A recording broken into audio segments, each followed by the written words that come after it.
There's a pretty interesting story out. Of course, we know that Joe Manchin and Kyrsten Sinema are the enemies right now, of making a lot of progress that we could get through the Senate. A lot of that comes down to Joe Biden, though, because really the responsibility to get the party in line does come with the person at the top, which is Joe Biden. He's the president of the United States, ultimately.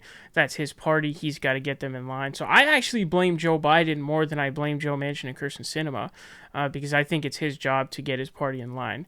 It's reasonable to expect some kind of little strays.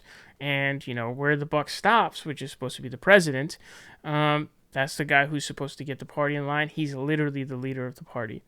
So it says, AOC supporting Sinema challenge by someone like Gallego would be easy decision. Representative Alexandria Ocasio-Cortez said on Wednesday that supporting a primary challenger to Senator Kyrsten Sinema, such as Representative Ruben Gallego, would be the easiest decision. She said, I don't believe she's really given a compelling case as to why she should be renominated as the Democratic nominee for United States Senate in Arizona, said Ocasio-Cortez. She has proven herself an obstacle to the right to vote in the United States. She is not an ally in civil rights. It is becoming a precipice and rather contributing to the threat that we have in stabilizing our democracy. She is not standing up to corporate interest. In fact, she is a profound ally to them. And I believe that she is not doing what voters in Arizona sent her to do.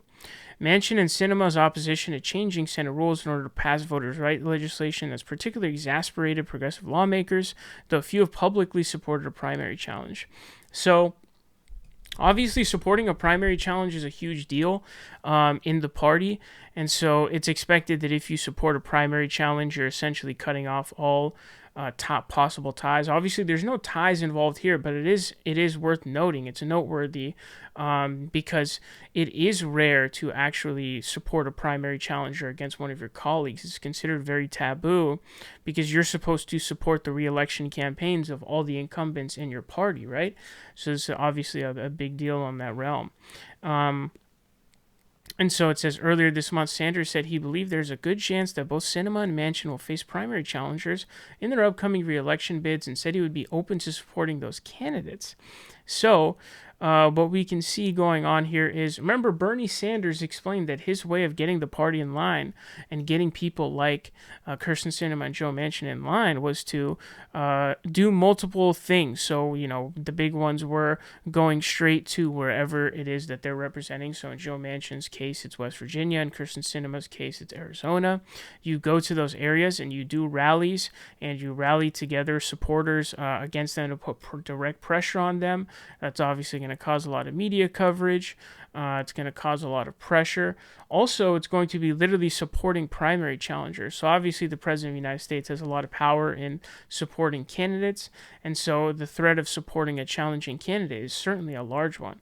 So that's another one that he had proposed to be able to get them in line. And so these are the kinds of things that Biden should be doing right now, although there's even more kind of concealed things that Biden could do, like gathering the rest of the Democratic Party together to all pressure him and really truly ostracize them from the party. But there's a lot of pressure moves, especially with the corruption scandal of his daughter that's going on and going under the radar. So there's a lot of stuff, and ultimately I think it comes down on him. But, are these challengers going to be able to win? I don't know. It's going to be tough. These aren't exactly progressive states. Even if Bernie Sanders won every county in West Virginia, that was the Democratic primary, not the general, obviously. So I'm not going to say necessarily that they're going to win, right? That's not what I'm going to say. But yeah, so interesting story to see, and definitely would support some primary challengers to Sinema and Manchin.